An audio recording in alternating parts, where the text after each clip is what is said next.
Hey everyone, welcome to this week's installment of Lessons with Luke. This week we're going to be talking about posture. Last week we talked about how the lower body can affect spine angle, and this week we're going to keep the trend going, but this time we're going to talk about the upper body, specifically the shoulders and how they tilt throughout the golf swing.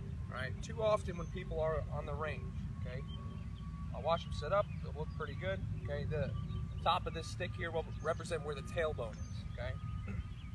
When people try and rotate and try and turn, they'll add variables, they'll add factors to try and do so. So people will tend to lift their shoulders up to try and really get around themselves, all right? Or they will try and go down to try and create tilt as they rotate, all right? And all these are doing, as you can see, is I'm moving my body a lot from the position at which I started, okay? If I go up in my backswing, well, I started here, so I'm going to have to do something to get back down to the ball, all right? Same with the other way. If I go down too far, if I was to swing from here, well, I'm going to hit the ground every time. So I'm going to have to pick my body back up to try and get back down to the ball, or get back to the ball, all right? That's just adding a lot of timing, a lot of stuff that we don't really want to worry about when it comes to trying to hit a golf ball, okay? So a simple drill, called the shoulder tilt drill. Get a club across your chest, okay? Set up, okay, wherever your ball would be, okay, you put an object about 6 inches in front of it, okay? That's my walkie-talkie here, okay? You can use a golf ball, you can use a tee, you can use whatever, okay? Get in a good setup position, okay? I'm pretty comfortable here. My weight's my balls on my feet, feel good.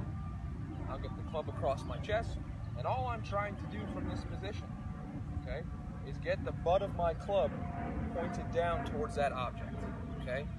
You notice when I do this, there's really no movement forwards or backwards, all right?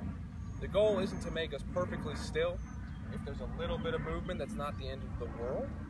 But I just want people to realize that in order to make a solid shoulder turn, you really don't have to do a whole lot. When I say shoulder turn, I mean shoulder turn and hip turn as well, all right? We don't have to do a whole lot with our bodies to rotate, okay? When I point this club down, my shoulders are rotating, my hips are rotating, and I really haven't moved my body up or forwards or down, okay? Again, those are just adding extra pieces to the golf swing that's going to make it harder, okay? This drill is a great way of understanding, okay, what do I need to do with my body to make the golf swing simpler, right? You don't have to do a whole lot. Right? As you can see, I'm not moving a whole lot in order to get to that position, all right? I'm just more aware now of where my shoulders are and what my body is doing, and that's what I want you guys to have, is more awareness, okay? This drill should help you with contact. It should help you with consistency of contact, because now we're going to have a better chance of returning the club back down to where we started. We're going to have less timing, less ground to cover, all right? If you have any questions about this drill, please come find me in the golf shop. I can explain a little bit further, help you set it up the first few times. Again, this drill will help with contact, will help you understand what you need to do with your body when it comes to the swing. Thanks for watching. I look forward to seeing you guys next week.